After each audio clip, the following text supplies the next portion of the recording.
What's going on, everybody out there, and welcome back to another episode of the Dark Avenger Comic Book Review, episode 463. We are already on the road to 537 episodes. Yeah, Only 37 more weeks. I know it sounds like a lot, but believe me, 37 weeks are going to pass by fast. But anyway, we're not talking about 500 for a while. Literally, like 27 weeks from now, we'll be talking about it. Yep. Till then, this is not live this week because it's been a hectic week. We are doing this in a video format for everybody. We have a lot of books. We have 20 books, actually. 20 books, and you might as well give the date while we're doing this. Yes, they were released on September 19, 2018. And the reason this is in a video format is because it's super, super late, like I said. Usually we do a pre-show when we do it live. I'm not going to give you guys a long pre-show this week. Just really heads up, it's just been a hectic week. Low energy. This has been one of my lower energy weeks. Really hard to get myself going as far as work. And we're almost on the verge of leaving September into October, Yeah, starting the trilogy holiday. And that's something I'd like to talk about really, really quick with October coming. Number one, with Halloween coming, Dark Avenger Live. I mentioned this on Discord. For anyone who's not following Discord, I am going to try to remember to post it on YouTube. Twitter. I completely forgot to mention this on Twitter. Dark Avenger Live.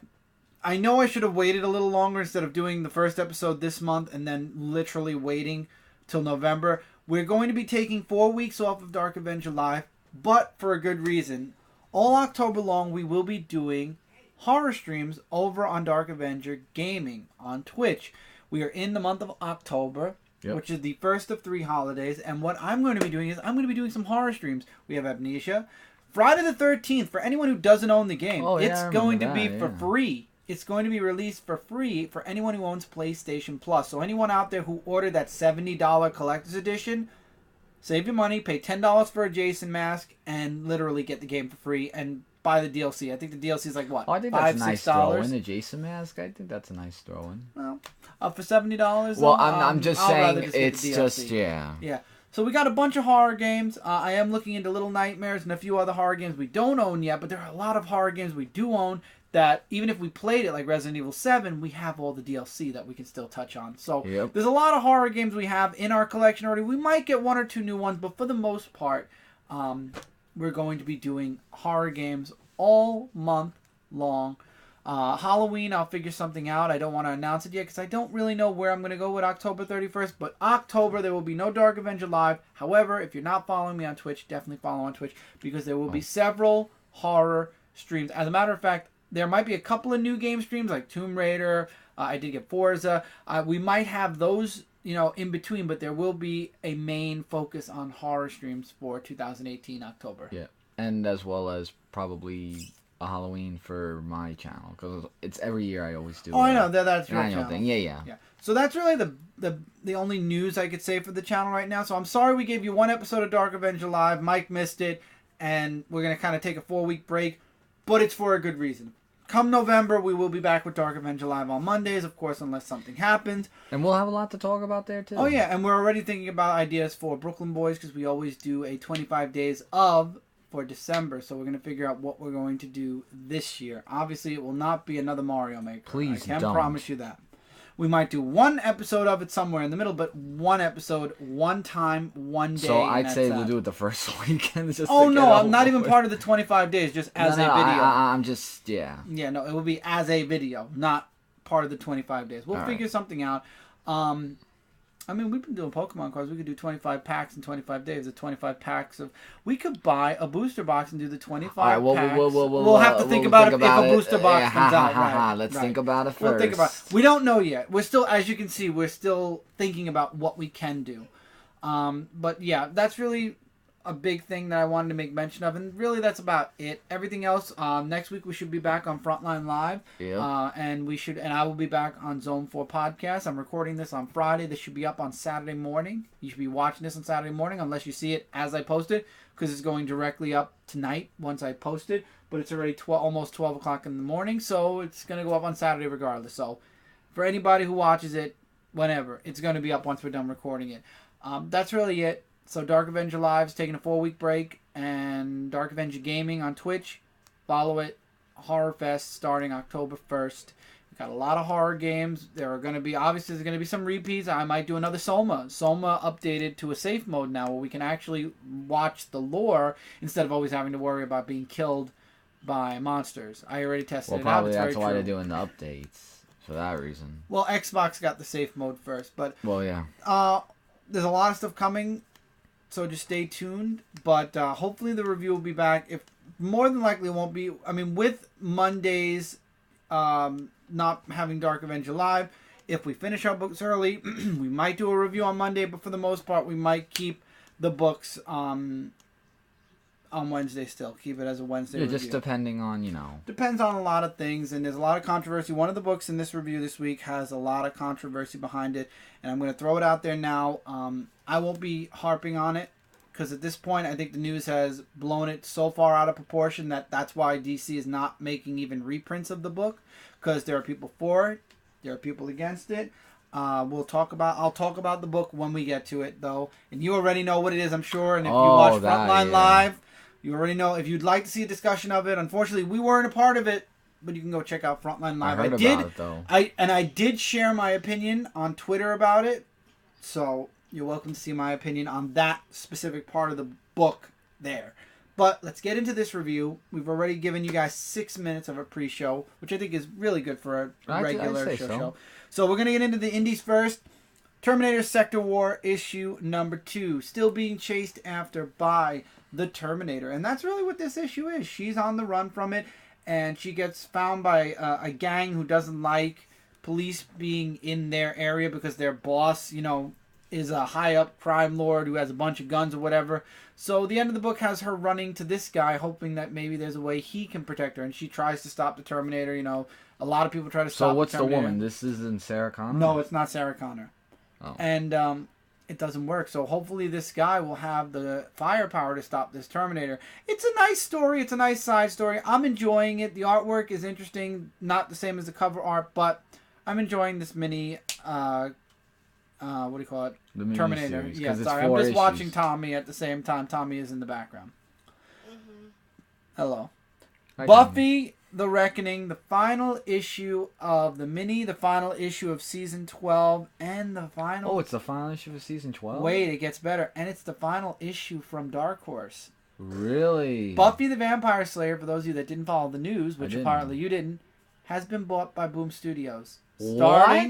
Starting next year, Buffy the Vampire Slayer will be continuing through Boom Studios. Wow, go Buffy. Look. Oh, well, here's the cover. There's a cover. Let me just say, it was a wonderful ending. The ending was great. It took everything from season 12, brought it to a nice crescendo, and then ended it beautifully. Crescendo. And then it ended on a wonderful note with a really great... I think the last page especially was a wonderful thank you, and you catch little subtle hints inside of... what's the last panel? There's a couple of goodbyes and thank yous in there. Angel is staying with Buffy and Spike because, Fred, who was possessed by that demon whose name I always forget. Do you want me to look? No, but I keep forgetting her name. She sacrifices herself in the end and gets taken away so that basically they can survive. Oh. So Fred is dead again, just like in the TV series, and Angel's alone and he wants to stay with Buffy, and Buffy is still not dating Spike as well. Oh, wow.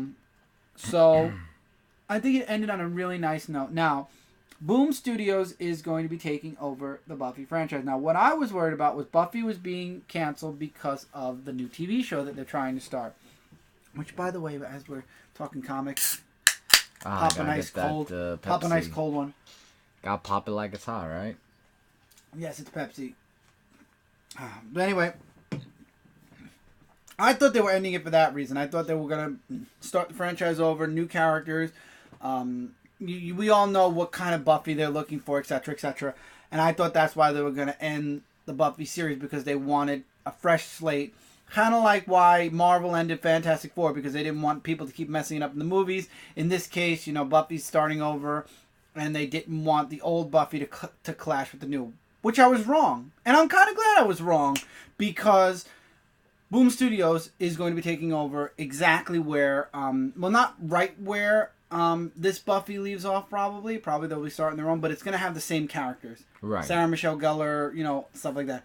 Now, my concern is, Boom Studios is amazing. Mighty Morphin Power Rangers, stop it. Oh. Mighty Morphin Power Rangers, they've got a lot of really great books. Mm-hmm. And they've got great writing. We're about to talk about a book from Boom Studios, which I think is amazing. So my hope is, I'm not going to say what it is, you'll talk about it, but Boom Studios has a lot of really great books, and they're really building up their franchise. And they're building it very strong as well. Yeah. So I'm excited, but again, it's a new company. They can have a million different ideas for the book. I just hope that they continue, like, for example, Marvel got Star Wars. The main Star Wars is doing okay, but the rest of it's So I'm hoping that Boom Studios does Buffy justice the way... Boom Studios has really great books that are from there, so I would think that it would definitely... I'm truly hoping Boom Studios will continue Buffy the way that Dark Horse continued Buffy. Yes. So let's go into the Boom Studio book right now. WWE NXT TakeOver Into the Fire, issue number 1. So I'm guessing like this is the book that we were talking about last time. That's the other NXT book. Mm-hmm. And in this book... Yeah, I told you, each one is going to have a different title, and it's going to be a one-shot. Right, and what I liked about this book, it talks more about the Divas division. Mm-hmm. Like with Asuka, when she was in NXT, and then had a little bit of... with Paige saying like, this is my house and all that stuff. And I like the backstage confrontation she had along with Ember, because I think that's who it was they were dealing with. And it talks about Paige's background a little bit too, about how she was getting or trying to fit in with the NXT women's division. And you get like a lot of things that go on here. And now next is Aleister Black. That's going to be in the next one. Aleister Black. That's going to be in the next one. So I thought that was going to be really interesting. But I like how they're digging into that aspect of the comic book. For once, this comic was not bad. It was actually good. Well, I thought that I figured they were going to have like one really one weird or two, one. And then it was, this cover made me interested, that's for sure. Yes, and what I'm talking about is Ice Cream Man. Issue number 7. And it talks about this little girl who can see a spirit of her friend Kayla, I believe it was, who passed away. And the parents are like saying that she's taken her grievings onto a whole new level.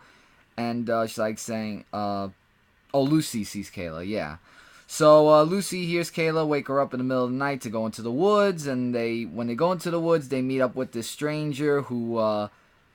has these people kidnapped and whatnot. So as this sheriff comes in, he actually saves her life and everything. And I think he's going to play mostly the anti-hero in this story against the Ice Cream Man. And when she went back to her family, she realized that Kayla was, dead, but best friends always stay forever with each other. So... that was it for that. So this one was not bad. This was actually really good. I'm glad you did. There's always a But let's hope, it stays that way. But it was good nonetheless. Go-Go Power Rangers, Back to School. It says issue 1. I don't know if it's a one-shot. I know it says number 1. I don't know. I think it might be a mini. Wait, let me look It's through it. all the Power Rangers. It's summer vacation or spring break. And there's a story for each one of the characters. Jason, Kimberly, Zach, Trini. I like how Trini kind of was, Jason's being like a teacher. I forgot what... Yeah, Zach was doing the president. Was with campaigns, yeah. And Trini was actually on a ranch. And she morphs in this issue. She's like the only Power Ranger in the book, and then Kimberly's dealing with issues with her family and going away and whatnot. And I thought it was a nice book. I thought it was a nice issue, and there's like a notebook, and it was a nice one-shot. I'm hoping that we get a little bit more... Oh, and also they come back together. There is when they get back together as Power Rangers, though, there's a... It all works pretty good. All works great in this book. I like how every one of them had their separate... It was a one-shot. And then, spring breaks over, they come back together, there's a threat, they become the Power Rangers, they fight the threat, they win, and I like that it was a nice little, here's the 5 Mighty Morphin Power Rangers. Now we're going to move on with Go-Go Power Rangers, hopefully, and enjoy that series. Now, remember, everybody, Mighty Morphin Power Rangers is going to be the team that got blown away during Shattered Grid, and Go-Go Power Rangers is now going to take the flagship main 5 Power Rangers and move them forward. Now, we saw Tommy and Go-Go for a split moment, and that's because Kimberly, shot him with the arrow to protect him from what happened in Shattered Grid. So he's going to make an appearance sooner or later. So I'm wondering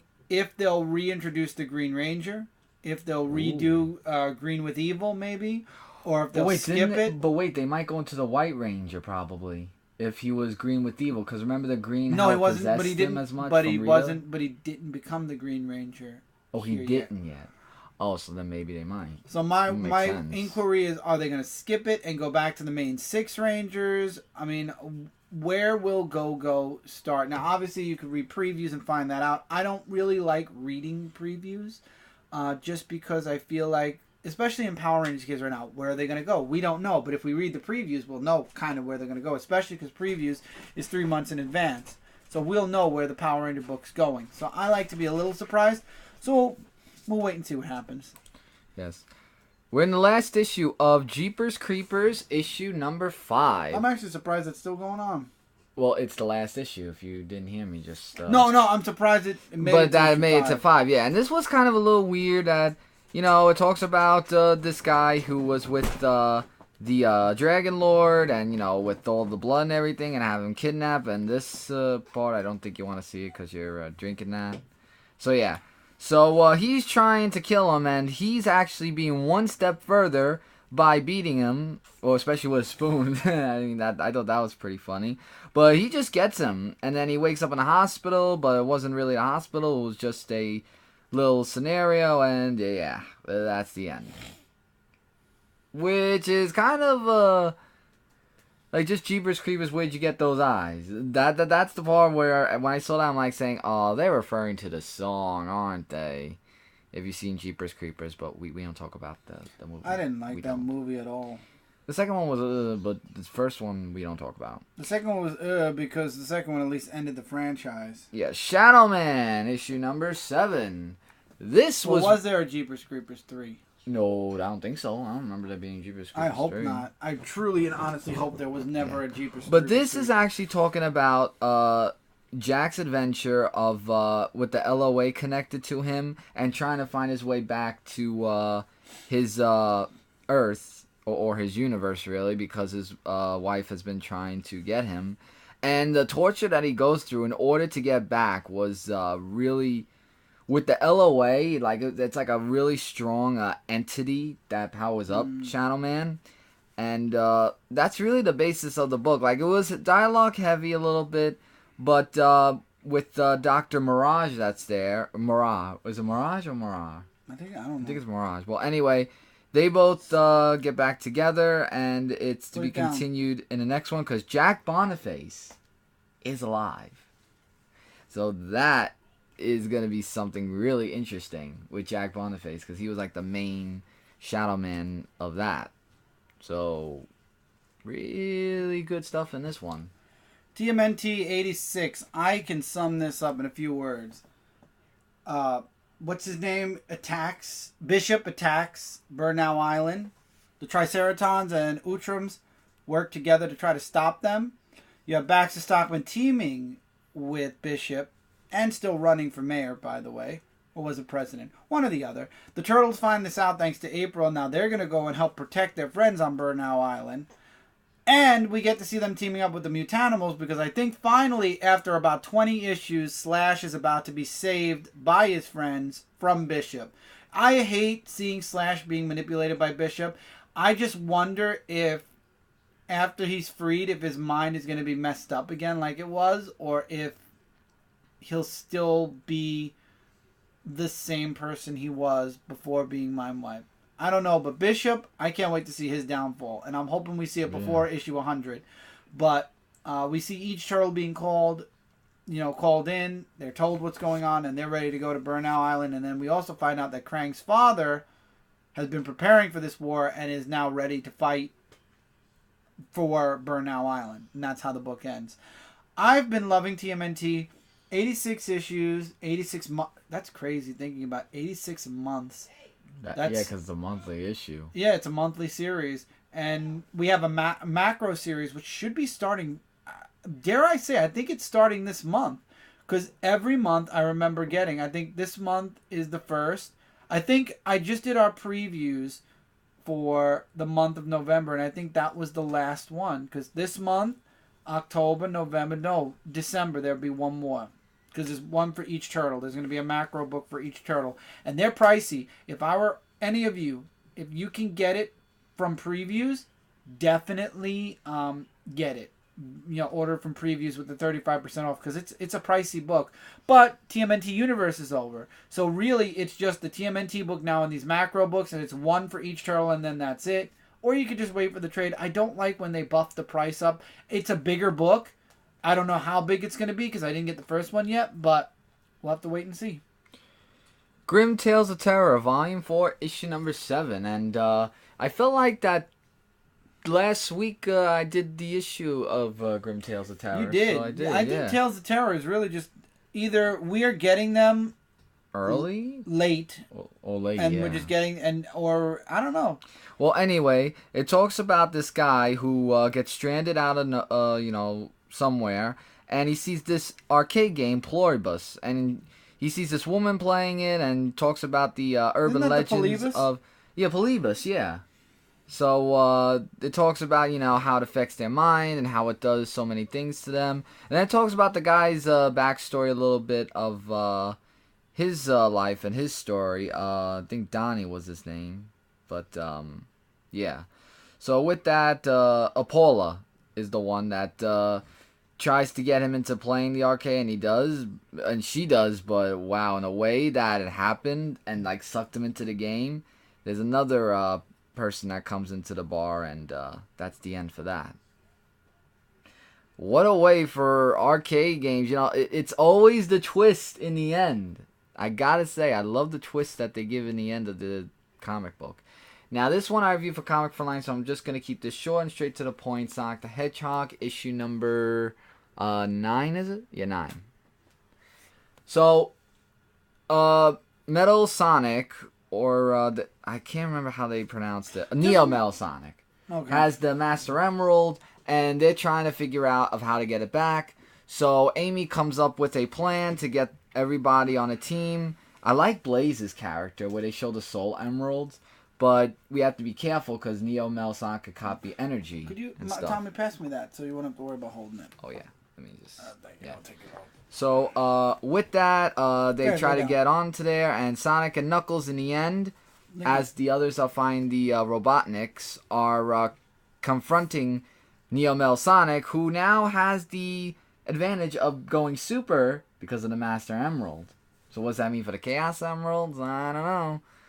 That's going to be something that I'm looking forward to knowing how they're going to beat him in his super form, or what's going to happen in the next issue. Really loving it. That was actually my book of the week, actually. Or close book of the week. But it is book of the week, kind of. I don't know if I did this last week. Or last issue. Did you? But I'm doing it this issue. Venom issue 6 is my last Venom issue. I love Ryan Stegman's art. I just feel like this book is going in and out. I feel like I said this before, and I keep forgetting I said this. Remind me next time a Venom book comes up. Because I feel like I've been saying this for at least the last 3 issues, but I'm forgetting I'm saying it, and I'm reading the next issue by habit, I'm guessing. Stop that. And I'm not digging it. I'm not feeling this Venom run. There's a lot of Venom coming out of Marvel right now, especially because the movie's coming out. There's going to be a lot of X-Men coming once the X-Men movie comes out. It's just crazy. It's very It truly is crazy. So, here we go again with Edge of Spider-Geddon, issue number 3. A new Peter, a new Uncle Ben, and this Uncle Ben is alive. However, he's dying. But he knows that Pete's Spider-Man. And he actually, as you can see on the cover, he dresses up and fights alongside Pete. Except there's a fight with Kraven. And as all of you know, in the fight with Kraven the Hunter, Pete gets buried. Quoted dead, but he really wasn't. And Uncle Ben loses it and almost kills Kraven. And Peter doesn't like that. He kind of is against what his uncle did. in a way. And I like that aspect. And also, I believe Aunt May is Spanish. Her name is Mary in this book. Really? And I think Peter is also Spanish. I'm not 100% sure. I was a little lost in that. It was a nice book, again, and I want to say this for a specific reason. Please put that down and stop it now. Oh, camera froze anyway for a minute. I want to say this real quick. Everybody, this book is selling out. They're selling like hotcakes, and I know why. I want to remind everybody, Spider-Gwen during Edge of the Spider-Verse was an out-of-left-field surprise. And anyone who owns that book, such as myself, we have that first appearance and Spider-Gwen blew up as a character. God? Jeez, the camera's really... Oh. I don't understand why the camera's doing that. Must be a lot going on the computer. But Spider-Gwen was one of those... I knew it. See, that's why. There we go. This will fix the camera problem. And that won't happen hopefully again. Yeah. But, okay. Spider-Gwen was a out of left field surprise. Let's try to get that light to dull down. A little bit. Worked a little bit. Spider-Gwen was a pleasant surprise, and her issue was... obviously it's a big seller now. It's not, it's hard to find, and especially that first printing, Spider-Geddon. For that to happen, for lightning to strike twice, it has happened, but it's rare. So everybody who's buying this book up, hoping for the next Spider book, we're getting Miles soon. We're getting Superior Spider-Man again. We already have Kane. We have 2 Peter Parker Spider-Man. We have Peter Parker and Amazing. I don't foresee another... And we have Spider-Gwen. I'm sorry, I almost missed... And we have, Ghost Spider. Right. We're not going to have another Spider-Man book. At least not a brand new Spider-Man character. I don't see that happening super quick. And fandom for all of the Spiders so far is... We know most of them already. Just don't buy this hoping that you're going to own the next big surprise thing. Okay? I just want to say that because I noticed these books are selling out. I wanted to get Spider-Geddon physically just to have in the collection, and I noticed that the Edge of Spider-Geddon has completely sold out. I just want to point that out to everybody. I'll probably be getting Spider-Geddon physically. Edge, I think digital's good enough because right now they're just one-shot stories, and that's what they are. Each issue is a different story for a different Spider. I think we have one more, if I'm not mistaken, one more Edge of Spider-Geddon. No! Next week, this week, today, actually, I think Spider-Geddon, or this past Wednesday, I'm sorry, I keep thinking today's Wednesday. This week, Spider-Geddon issue 0 came out with the video game Spider-Man, which that I'm glad they're adding into the Spider-Verse. And obviously, the game universe is a success. If I saw them, now that, I wouldn't be surprised if that got a book. Especially once all the updates to the game are done. Or even better, it won't ever be a book. It'll be a game. It'll be an updated game, and then we'll get Spider-Man 2, 3. It's the game verse, and we'll see him whenever there's a Spider-Geddon or a Spider-Verse or whatever. I like that they added him in. Again, though, his book didn't sell out. The issue 0 did not sell out. You can find that anywhere. Matter of fact, there are several variants. There's a New York Comic Con one I hope you're able to find and get that is an homage to Secret Wars. Yeah. Where it's the Spider-Man. I actually was looking into that, and I saw that, and I thought maybe that would be something. That would be really cool. If we could get it signed by the writer and artist, if you see them there, that'd be cool. You know how big the line is? I know. I'm just saying. But I'm just saying if I happen to, yeah. But no, I think that out of any Spider-Man this year in 2018, the game universe Spider-Man is this year's big new Spider. Even though it's Peter Parker, it's not really huge. I think that's where a lot of the popularity is going to be coming from this year. And it's a great game if you haven't played it yet. I'm excited to see how he works in Spider-Geddon. And now that I'm not reading so much into Marvel anymore, having Spider-Geddon on my list to read isn't so hefty anymore. But I did try reading Return of Wolverine issue number 1. Marvel went way, I think, my opinion... I love Wolverine. This is coming from a fan of Wolverine. I love him. He is my favorite Marvel character, and then Spider-Man, etc. But I think, never mind. What? I think nothing. I wanted to see if you had the variant list there, which you probably don't. Marvel made way, way too many covers for Wolverine. Any suit you can with the imagine, suit thing, yeah. any suit you can imagine was on that cover. Do they have like... No, they don't. They don't. No, they don't. Every suit ever existed for Wolverine. Patch, everything. Tons and tons of different variant covers. And then there were the store variants. Marvel has a store variant. Collectors has a store variant. Entertainment Earth, I think, had a store. Not Entertainment Earth. What's that other comic shop in the city? the escape. Why? It left his mind. But there's another comic shop in New York that has their own variant. The name left my mind. Forbidden Planet. Forbidden Planet. Yeah. And New York Comic Con's going to have a variant, I heard also. So there's so many variants. Stop, Marvel, please. I think a handful would have been... But at least they're all cover price. I will say 90% be sure to tell me what you want, because if I go there... I'm not... None of the returnable. When I go there, I will say this. None of them were above cover price except for the last couple. Okay. So the last couple were, but those were different types of covers anyway. The ones that were the same as the one that Mike just showed, except in the different suits, all the same price. So basically, it's pick your costume.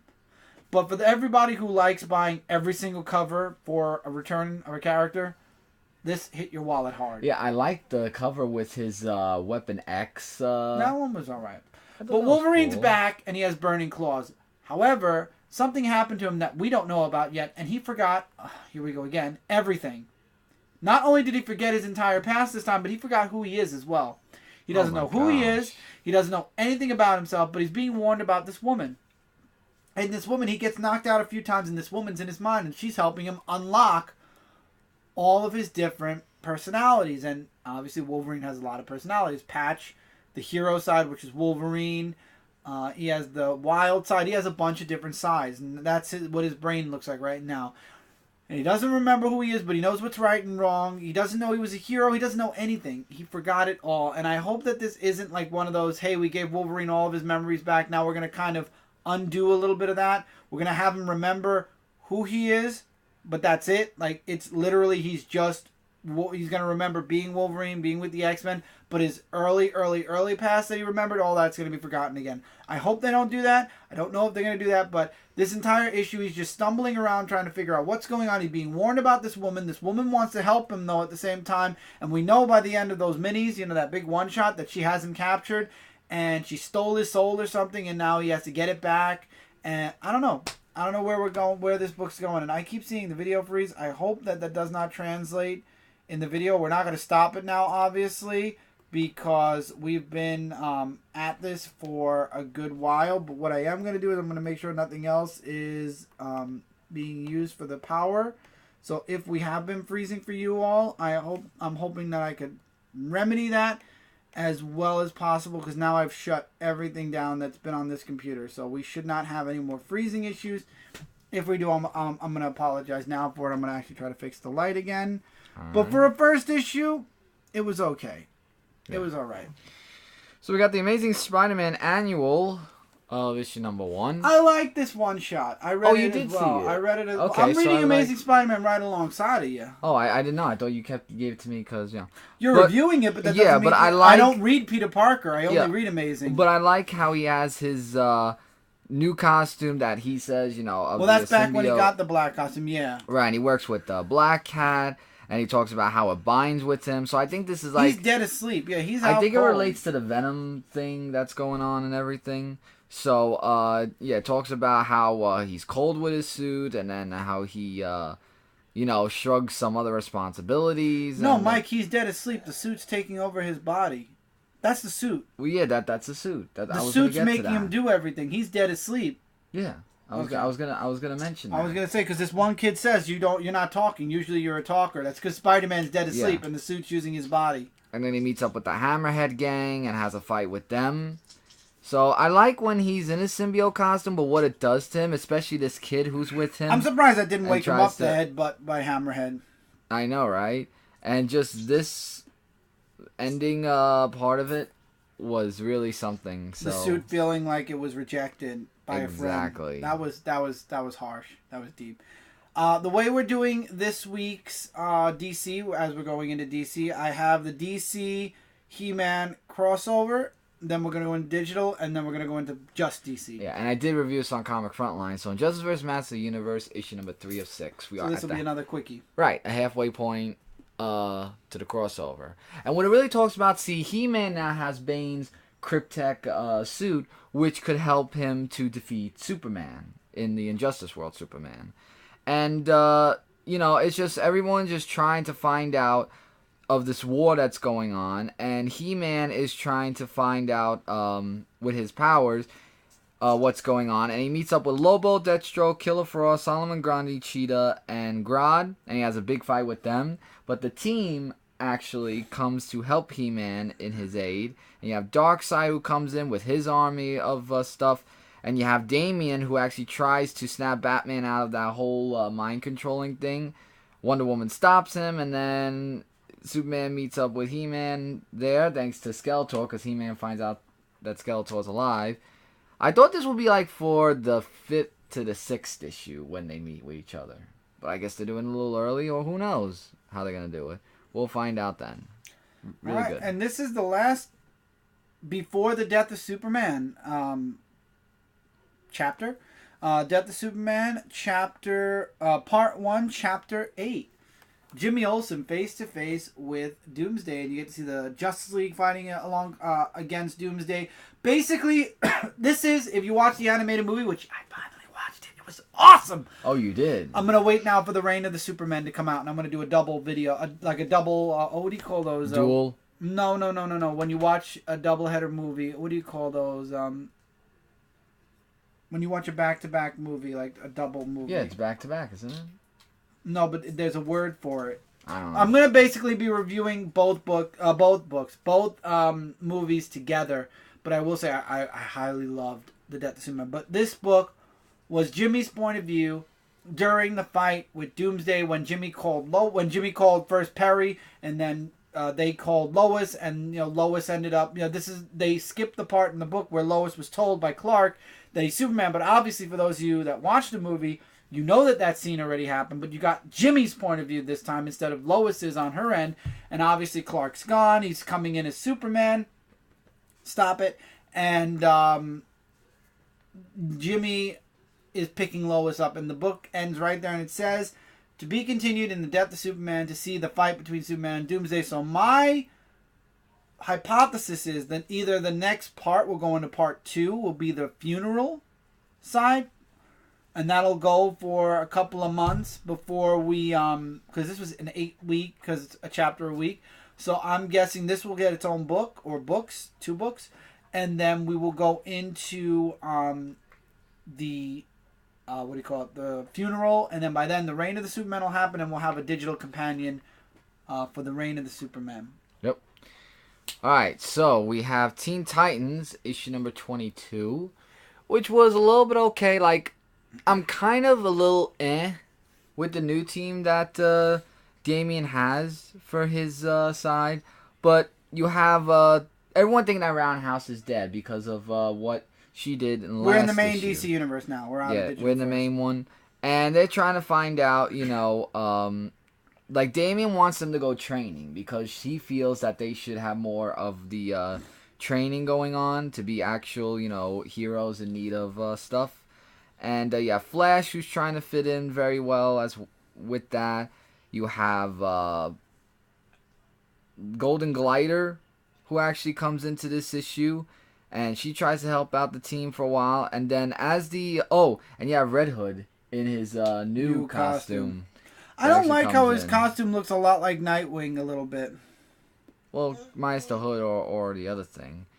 And in the end, Flash finds out that Roundhouse is actually alive.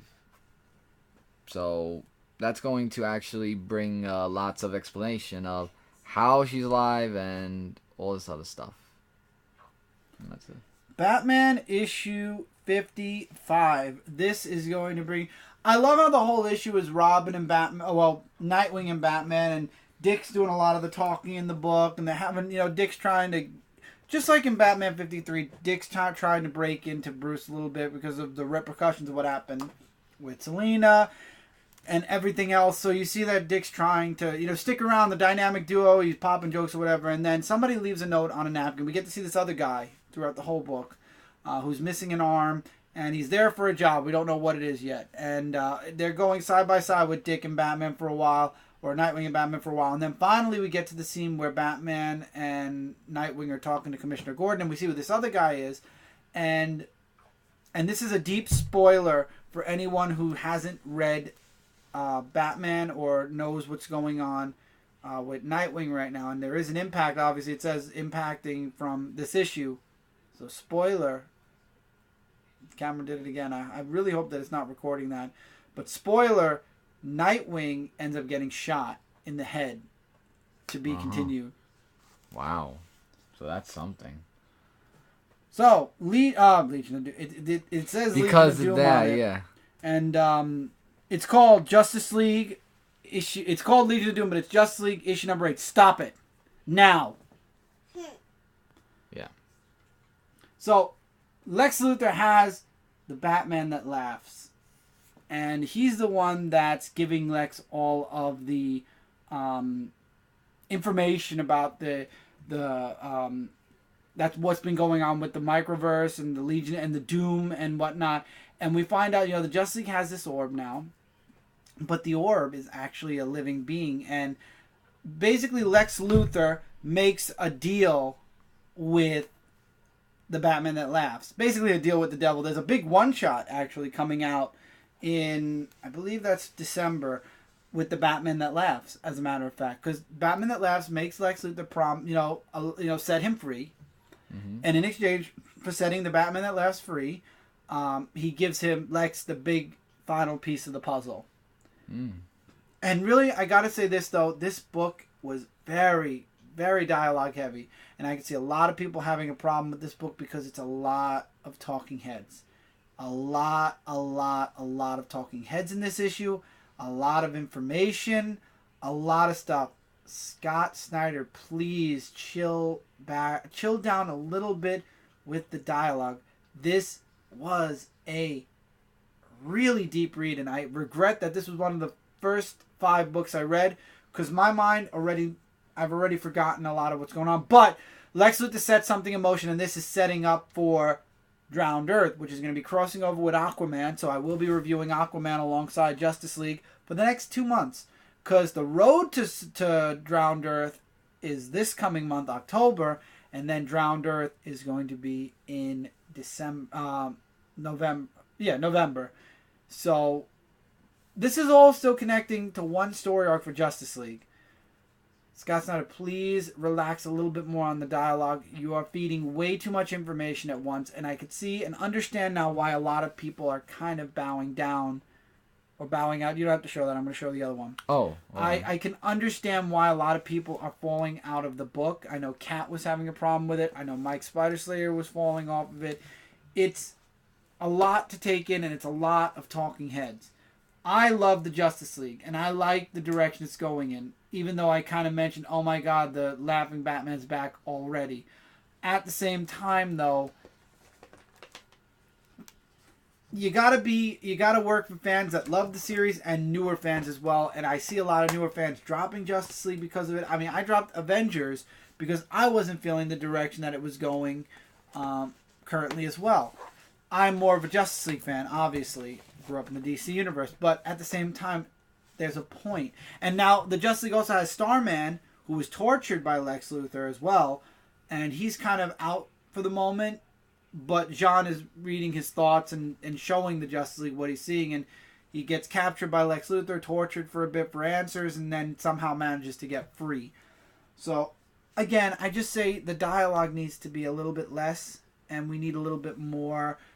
Not so much information, we need more development in the story. I feel like we only got like 3 or 4 scenes in this book, and that was it, and just a lot of dialogue. Now, I'm going to talk about, and I have the physical copy of it, a book that everybody and their mother was talking about last week, and it was all for the wrong reason. I'm taking it out of this cover, and then I'm putting it directly back in, because I'm lucky I got my hands on this. Batman Damned, issue number 1. The first issue of The DC Black Label line. Now, for those of you that don't know what the DC Black Label line is, it says it right in the back of the book. And I'd like to just point this out. Camera focus, please. Mature reader DC Comics. Mature readers. That means this is for adults only. Aren't you gonna show Comic books are... No. Oh. Comic books are for all ages. This specific book is for mature readers only. Okay. This is the main cover. There's a Jim Lee variant that I never got my hands on. I'm very upset I didn't. I really wanted to get a second copy from Midtown, and I should have before this whole controversy started, but it sold out before I could get my hands on it, so oh well, what can I do? I wish I had another copy just to have another copy, put one away forever, and the other one be the one that I read. But thank God I have a digital copy, so I read the digital one. This one has not been read. I literally just took it out of the plastic for the first time now to show all of you. I'm going to find a cardboard backing that's able to fit a book that size. Even if I get two of them and just stretch them out, I'll do that. But anyway, this was a good book that got negative publicity because of one scene in the book. And everybody and their grandmother is talking about the naked Batman scene. We're not talking about that here. That controversy was talked about on Frontline. It was talked about in multiple other places. And everyone and their uncle are talking about it. DC Comics, this is all I'm going to say about it. DC Comics basically recalled the book. They recalled Batman Damned. They didn't pull them out of stores. They just basically said they were going to stop producing the book. They were going to censor it. And then release second printings of it. So what happened is, now recently, actually mentioned just today, they're not making a reprint of the book. They're not reprinting the book. However, they did edit the digital copies. The digital copies from Comixology have been edited, but they will not be making a second printing of Batman Damned. So if you did not get your hands on Batman Damned physically, that's it. Until the trade paperback comes out. And when the trade paperback comes out, the trade paperback is going to be censored as well. So if you didn't get your single issue now, you're just going to have to wait for the trade. The book. What everybody fails to talk about, except on Frontline. I know it was reviewed on Frontline. And I know a lot of people, and I know a few people who did actually sit down and review the book itself. A lot of people just stuck their opinion in on one scene. The book itself, though, opens up with Batman in an ambulance. We don't know what happened, but he's in critical condition. He wakes up, he's in shock, he breaks out of the ambulance and runs away. Find out later on that he jumps off a bridge and he's saved by Constantine. Somebody's dead on the bridge that Batman was shot on, and that is the Joker. So the Joker is dead at the moment, and all fingers are pointing towards Batman that did it, but no one's willing to believe it, and Gordon says, Commissioner Gordon doesn't believe it either. Batman goes back, he heals himself, Constantine takes care of him, gets a new suit, comes out, and he's doing... Constantine. Oh, yeah, Constantine's in it. And he's doing investigative work. Deadman's in here, Zatanna's in here, and Batman wants answers to remember what happened. So is this like Justice League Dark that's in this? No. Batman wants to know if he really did kill the Joker or if something else happened. And also remember, just because the Joker is dead doesn't mean anything, because Deadman is dead and he's still around. So what I'm wondering is if this has like a supernatural connection somehow as well. Oh. So I love the artwork in this book, regardless of what certain people hated in it. I thought the artwork was amazing. The story is interesting. Very interesting, and I'm very glad. I was on the fence about this book. I wasn't going to get it, but something said this is the first Black Label book. Get it. Get it, because you're going to regret if you don't. And I'm glad I did. It was an amazing read. I truly enjoyed it, and I think if you can get your hands on a digital copy, even if it's censored, it's worth a read. I enjoyed it. I truly did enjoy it, and I don't care about one stupid scene in the Batcave where Batman is kind of getting, he has a moment where he's fighting inside of his own mind in a way. But yeah, you see Batman in a completely different light, because he doesn't know if he really killed the Joker. Did he cross that line? And it's messing with his mind a little bit. And it looks like Constantine and him are going to possibly be teaming up. That'll be a good Definitely team. going to have supernatural connections to it. And I'm really interested in seeing with issue 2. I'm really interested. I enjoyed it. Doesn't matter about that one scene. And obviously DC is going to make sure that they read the next 2 issues to make sure we don't get the repeat. So I'm sure if there's any more shadowed moments in Batman Damned that originally they were not censored, but DC censored it because people complain about the dumbest things. The dumbest things. Remember like that? This was the dumbest thing of like 2018. That Batman and Catwoman thing? This was the dumbest thing of 2018. People really need to grow up. But beside the point, that's my input. I'm not focusing on that. This was a good book, good story, good art. I can't wait for issue 2. I like the format, which, like I said, it's a bigger. As you can see, it's frozen. Waiting. There we go. It's bigger than my hand, so it's a big book. Worth it. I like it. And with that, that's it for this review, everybody. Thank you all so much for being here. Apologies if this is late. We will be back next week, hopefully at a live format, back to the way we usually are. But till then, as always, it's Friday, so you all know the live shows. Jesse's was on Thursday. Zone 4 was on Friday. Monday, like I said, there won't be a Dark Avenger Live because it starts October. We're going to be doing Horror Fest over on Twitch, so follow Twitch if you like watching some horror games. Tuesday will be Frontline Live. Next Friday. Oh, no. Next Wednesday will be the comic review. Next Friday will be Zone 4. Thursday will be Comic Conversation. Sunday, this coming Sunday, is Justin's Sunday Morning Comics. And yeah, so till then, everybody, take care. Keep reading, keep collecting. We'll see you all in the next episode of the Dark Avenger Comic Book Review. Hey, everyone. Bye.